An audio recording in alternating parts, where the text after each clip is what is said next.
아니, 왜 이렇게 행동이 느려?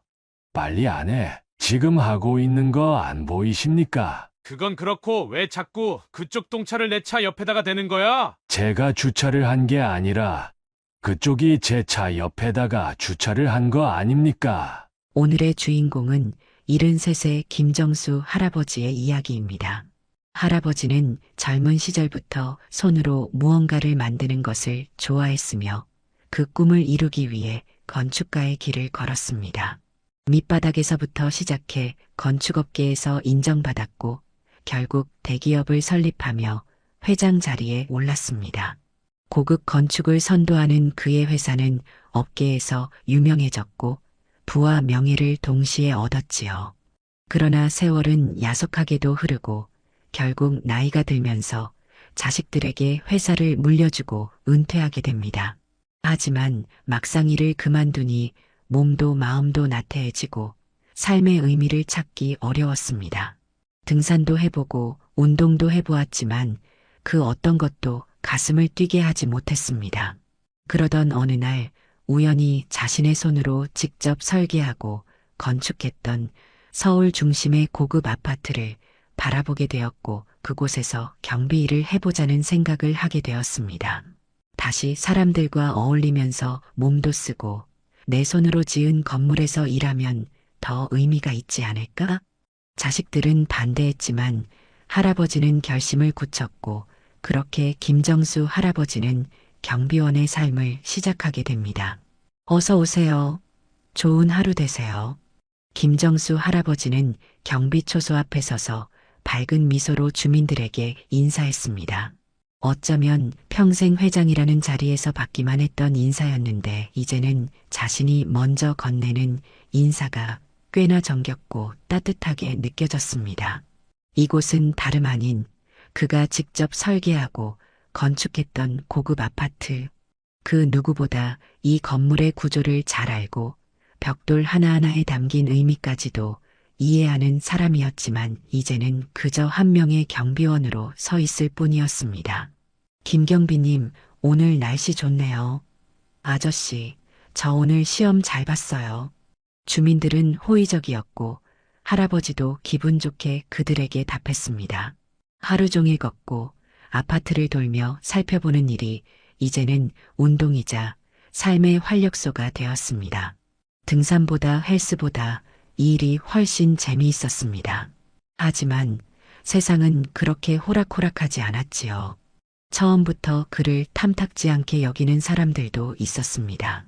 특히 45세의 박덕주, 아파트에 입주한 지 몇 년 된 중소기업 사장이었지만 그의 태도는 마치 모든 사람이 자신을 위해 존재해야 하는 것처럼 거만하기 짝이 없었습니다. 에이, 진짜 짜증나네. 경비원이 왜 저렇게 느려? 그가 차를 몰고 들어올 때면 항상 경비실 쪽을 째려보며 불만을 표했습니다. 다른 주민들이 차를 세우거나 물건을 내릴 때도 단 1초도 기다려주지 않았습니다. 경비원이 정리하는 중이든 말든 그냥 차창을 내리고 짜증 섞인 목소리로 소리쳤지요. 아, 빨리빨리 좀 하자고. 내가 누굴 기다려야 하는 사람이야? 심지어 경비원을 부를 때도 야라며 반말을 섞었습니다. 어느 날 박덕주는 김정수 할아버지가 타고 다니는 작은 경차를 보았습니다. 할아버지는 오랫동안 타온 낡은 경차를 경비실 근처 주차구역에 두고 있었지요. 그런데 그걸 본 박덕주는 비웃음을 터뜨렸습니다. 아니, 저런 차를 끌고 다니는 사람이 있네? 저 차 아직도 굴러가나? 하긴 뭐, 경비원 따위가 좋은 차를 타겠어? 그는 비웃으면서도 그 자리에서 일부러 자신의 외제차를 할아버지의 차 바로 앞에 세웠습니다. 너무 바짝 대어 놓아 할아버지는 차를 빼지도 못하는 상황이 되었습니다. 주민들이 지나가며 속삭였습니다. 저거 일부러 저러는 거 아니야? 박 사장, 원래 저런 성격이잖아. 자기보다 약한 사람한테는 한없이 거칠지. 하지만 아무도 직접 나서서 말리지 못했습니다. 그러나 이 광경을 유심히 지켜보는 한 사람이 있었습니다. 바로 부모님과 함께 이 아파트에 거주하고 있는 28세의 착한 공무원 김유정 씨였습니다. 그날도 김정수 할아버지는 자신의 작은 경차 앞을 가로막고 선 박덕주의 외제차를 바라보며 한숨을 쉬었습니다. 하지만 그는 아무 말도 하지 않았습니다. 오히려 고개를 끄덕이며 스스로에게 말했지요. 그래 뭐 경비원한테 이 정도 갑질은 흔한 일이겠지. 하지만 이 모습을 보고 가만히 있지 못하는 사람이 있었습니다. 저기요, 박 사장님. 일부러 저렇게 주차하신 거 아니죠? 공무원이지만 항상 따뜻한 태도로 경비 아저씨들에게 인사하고 작은 일 하나에도 감사 인사를 잊지 않는 사람이었습니다. 김유정 씨는 박덕주의 행동이 도를 넘었다고 생각했습니다. 몇 번이나 경비 아저씨들을 무시하는 걸 봐왔고 오늘은 특히 김정수 할아버지를 향한 태도가 너무 거만하다고 느꼈지요. 박덕주는 눈을 흘기며 헛웃음을 터뜨렸습니다. 아니, 김 씨. 내가 내 차 어디에 주차하든 내 맘 아닙니까? 경비원이 차를 타고 다니는 것도 우습고 이런 차가 이 아파트에 주차된다는 것도 좀 그렇지 않나요? 할아버지는 아무 말 없이 묵묵히 서 있었습니다. 오랜 세월 수많은 사람을 상대해왔던 그는 이런 유형의 인간이 어떤 사람인지 단번에 파악했습니다. 힘을 가진 사람 앞에서는 꼬리를 내리고 약한 사람 앞에서는 군림하려 드는 인간. 하지만 그때 김유정 씨가 다시 나섰습니다. 저기요, 박 사장님. 이 아파트 경비원분들도 우리와 같은 주민이에요. 같은 공간에서 살아가는 사람입니다. 이렇게 대놓고 무시하는 게 부끄럽지도 않으세요? 그녀의 목소리는 차분했지만 강단이 있었습니다. 그 순간 주변의 다른 주민들도 힐끗거리며 눈치를 보기 시작했습니다. 박덕주는 사람들의 시선이 부담스러웠습니다. 하지만 그의 오만한 성격은 쉽게 꺾이지 않았지요. 아니, 내가 뭐 어쨌다고 그래. 말이 참 거창하네. 그냥 주차 좀 했을 뿐인데 경비원이 뭐라 하면 내가 빼주지. 그런데 왜 당신이 끼어들어? 그는 비웃으며 차 키를 던지듯 손에 들었습니다. 그렇게 말하면서도 주변의 시선이 거슬리는지 슬그머니 차를 옮기기 위해 걸어갔습니다. 김유정 씨는 조용히 숨을 내쉬고 김정수 할아버지를 돌아보며 미소를 지었습니다. 할아버지, 괜찮으세요? 할아버지는 그제야 천천히 웃으며 고개를 끄덕였습니다. 고맙네, 아가씨. 하지만 나는 괜찮네. 저런 부류의 사람, 나도 한둘 본 게 아니라서. 하지만 김유정 씨는 이상하게 느꼈습니다. 이 경비 아저씨, 왠지 단순한 경비원 같지가 않았지요. 그의 눈빛은 마치 세상의 많은 풍파를 이미 다 겪은 사람처럼 깊었고 너무나도 여유로웠습니다.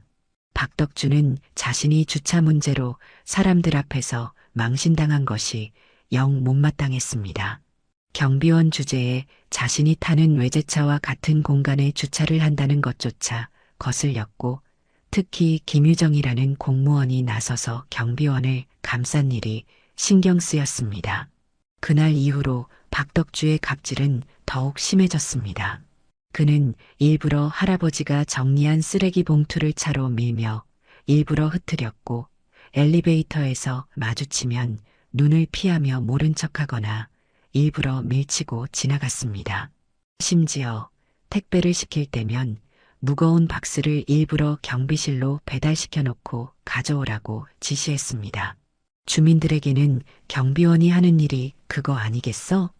라며 비웃었지요. 이제 그의 행동은 무시를 넘어 괴롭힘에 가까워졌습니다. 어느 날 박덕주는 또다시 자신의 차를 할아버지의 경차 앞에 바짝 붙여 주차했습니다. 그런데 이번에는 단순한 장난이 아니었습니다. 그는 일부러 차에서 내리더니 할아버지의 차를 차키로 긁어버렸지요. 그리고는 코웃음을 치며 경비원이야 차를 타나 말나 상관없잖아라는 태도로 그냥 가버렸습니다. 그 순간 주변에 있던 몇몇 주민들은 깜짝 놀랐지만 아무도 직접 나서서 그를 비난하지 못했습니다. 그때 김정수 할아버지가 조용히 주머니에서 휴대전화를 꺼냈습니다. 그리고 한 통의 전화를 걸었습니다. 이제 상황은 완전히 바뀌기 시작할 것이었습니다.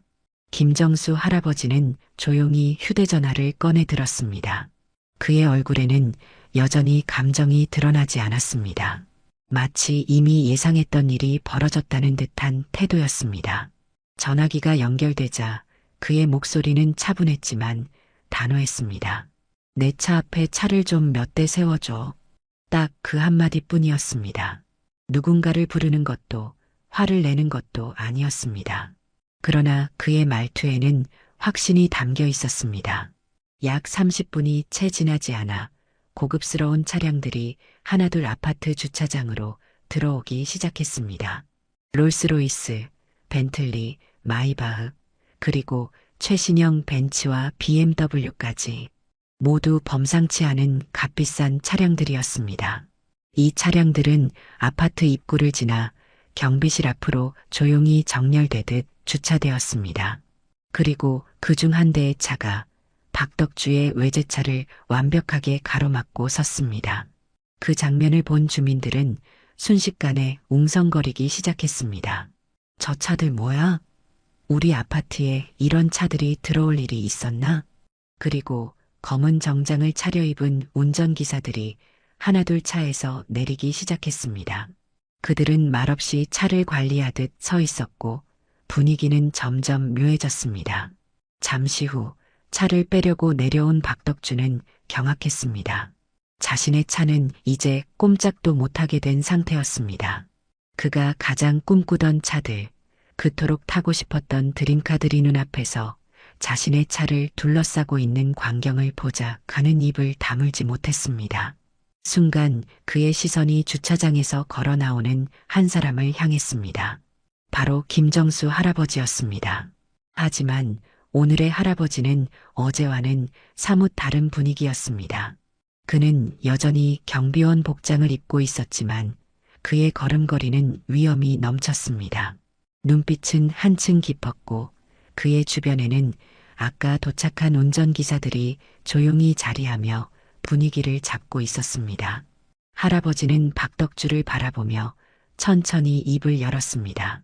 이 차, 내 차네. 박덕주는 얼어붙었습니다. 아니, 이게 무슨 말인가? 그가 겨우 짜낸 목소리는 한없이 작고 떨렸습니다.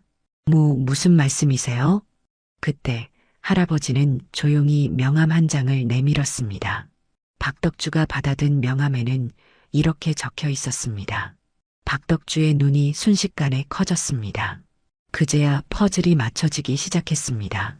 그는 이 아파트가 유명한 건설 그룹이 시공한 최고급 아파트라는 사실을 알았습니다.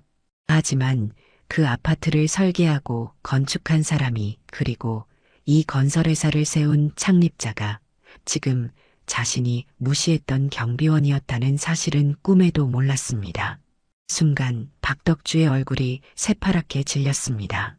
김정수 할아버지는 명함을 건넨 후 조용히 한 걸음 다가서며 마지막으로 말을 남겼습니다. 자네가 사는 이 아파트, 내가 직접 설계한 곳이라네. 그리고 나는 세상 모든 직업이 소중하다고 생각하네. 하지만 그걸 모르는 사람이 꼭 있더군. 박덕주는 입을 꾹 다물었습니다. 주변에 있던 주민들은 숨죽인 채 이 장면을 지켜보고 있었습니다.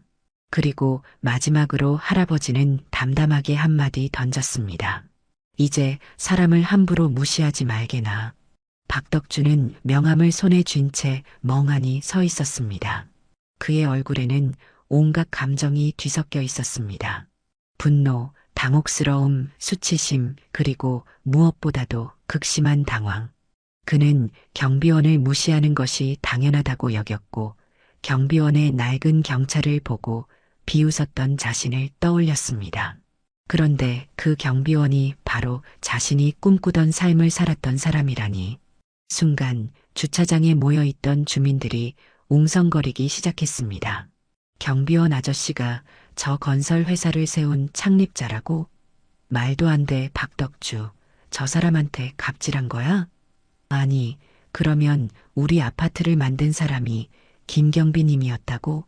누군가는 놀라고 누군가는 박덕주의 얼굴을 바라보며 조용히 비웃었습니다. 그동안 그가 경비원을 무시하는 모습을 봐왔던 주민들은 이제 그가 더 이상 잘난 척할 수 없게 된 모습에 묘한 통쾌함을 느꼈습니다. 그리고 김유정 씨도 그 장면을 조용히 지켜보고 있었습니다. 역시 이 경비 아저씨 아니, 김정수 회장님 단순한 분이 아니었어. 그녀는 김정수 할아버지가 처음부터 박덕주의 행동을 지켜보고 있었다는 걸 깨달았습니다.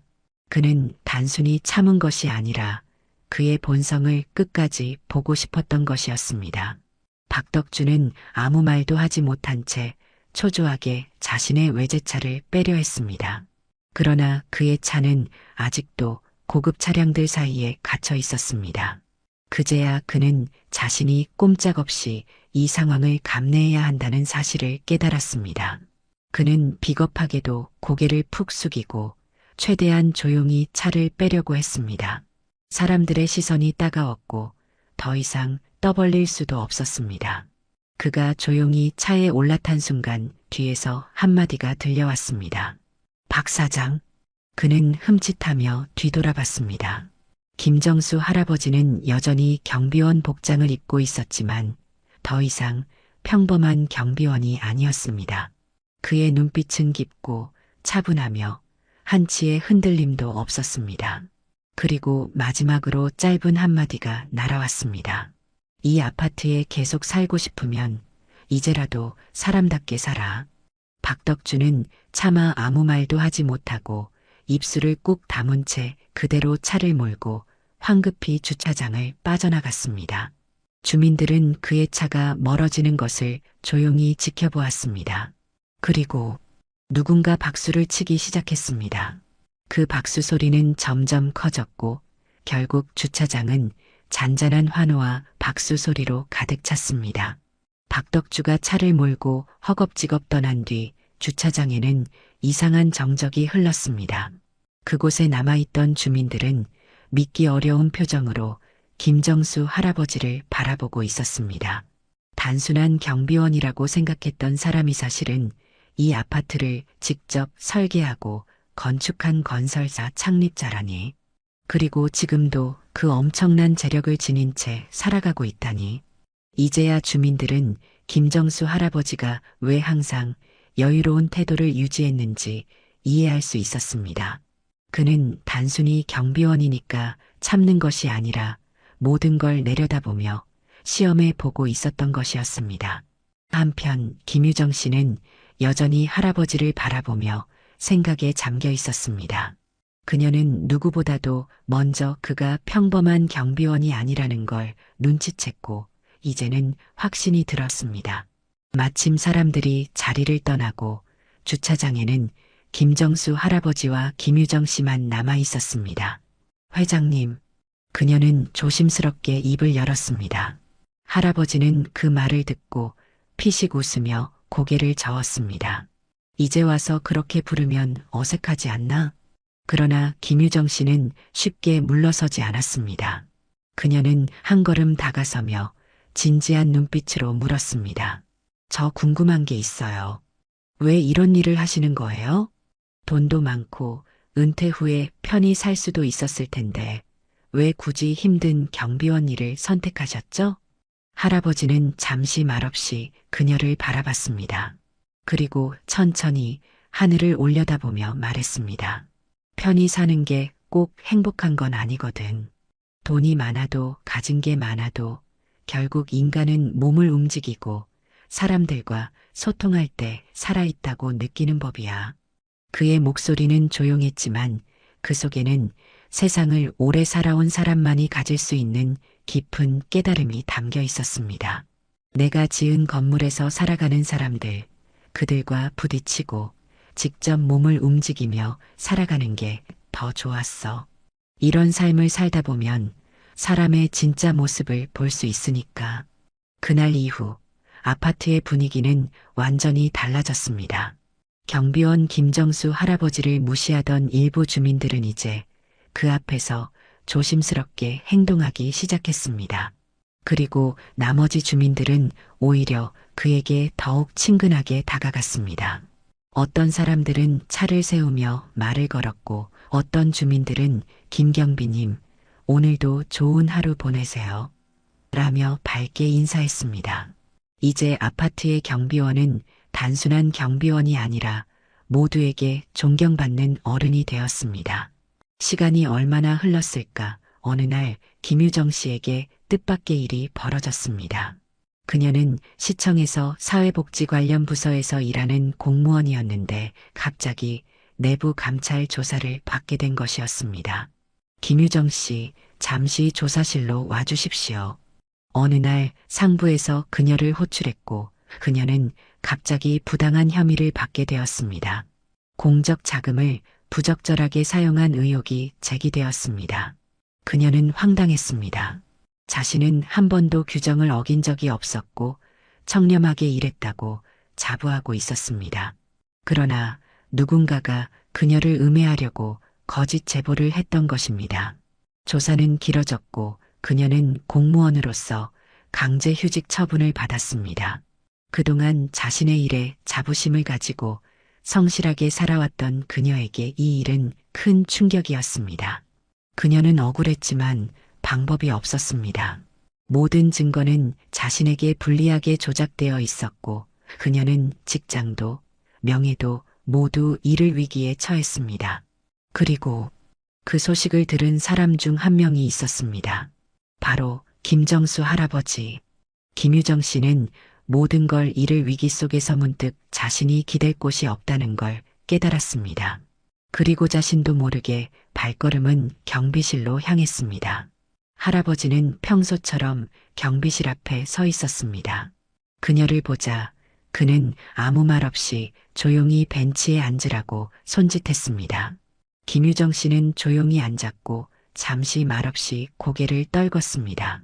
그러나 한참 후 그녀는 조용히 입을 열었습니다. 할아버지, 저 이제 공무원 못할지도 몰라요. 할아버지는 가만히 그녀를 바라봤습니다. 그리고 차분한 목소리로 물었습니다. 자네 억울한가? 그녀는 고개를 끄덕였습니다. 그럼 싸워야지. 김유정 씨는 놀라서 할아버지를 바라보았습니다. 그러자 할아버지는 피식 웃으며 말을 이었습니다. 내가 세상을 살아보니 진실은 언젠가 드러나게 되어 있더군. 그리고 자네 같은 사람은 절대 이렇게 끝나선 안 되네. 그 순간 김유정 씨는 뭔가 할아버지가 또 다른 이야기를 하려 한다는 걸 직감했습니다. 그리고 그는 조용히 주머니에서 또 다른 명함을 하나 꺼냈습니다. 그 명함에는 이렇게 적혀 있었습니다. 김유정, 특별 채용 후보. 그녀는 깜짝 놀라며 할아버지를 바라보았습니다. 이건 뭐죠? 그러자 할아버지는 다시 한번 잔잔한 미소를 지으며 말했습니다. 자네가 공무원을 못하게 된다면 그 능력을 다른 곳에서 발휘하면 되지 않겠나? 세상을 위해 일하는 사람은 어느 곳에 가도 필요하니까. 김유정 씨는 명함을 손에 꼭 쥐었습니다. 며칠 후 김유정 씨는 정식으로 할아버지의 회사에 면접을 보았습니다. 하지만 면접관들은 그녀가 지원한 사실에 오히려 놀란 듯 보였습니다. 아니, 이미 김 회장님이 직접 추천하신 분이니 면접은 그냥 형식적인 거죠. 맞아요. 우리는 김 회장님의 판단을 믿습니다. 그녀는 그제야 김정수 할아버지의 영향력이 얼마나 큰지 실감했습니다. 그렇게 그녀는 새로운 출발을 하게 되었고 기쁜 소식을 알리기 위해 할아버지를 찾아갔지요. 그러나 할아버지는 경비원 일을 이제 여기까지만 해야 할 것 같다고 짐을 챙기고 있었습니다. 할아버지는 여전히 차분한 미소를 지으며 그녀를 바라보았습니다. 유정 씨, 그녀는 조용히 고개를 들었습니다. 사람은 자신이 서 있는 자리에서 어떤 태도를 가지느냐가 가장 중요하네. 높은 자리에 있다고 교만하지 말고 낮은 자리에 있다고 움츠러들지 말게. 자네가 앞으로 어떤 길을 가든 사람을 외면하지 말고 그들의 가치를 봐주게나. 진짜 중요한 건 돈도 지위도 아닌 자네가 어떤 사람이냐는 거야. 그 말에 김유정 씨는 깊이 고개를 숙였습니다. 그리고 조용히 하지만 단단한 목소리로 대답했습니다. 할아버지의 말씀 평생 가슴에 새기겠습니다. 그 순간 할아버지는 빙그레 웃으며 한마디 더 남겼습니다. 그리고 말이야, 유정 씨. 그녀는 다시 고개를 들었습니다. 사람은 언젠가 모두 떠나게 되어 있지. 그러니 너무 미련 두지 말고 매 순간을 후회 없이 살게나. 자네라면 분명 좋은 어른이 될 거야. 그 말과 함께 할아버지는 천천히 자리를 떠났습니다. 를 떠났습니다. 를 떠났습니다. 를 떠났습니다.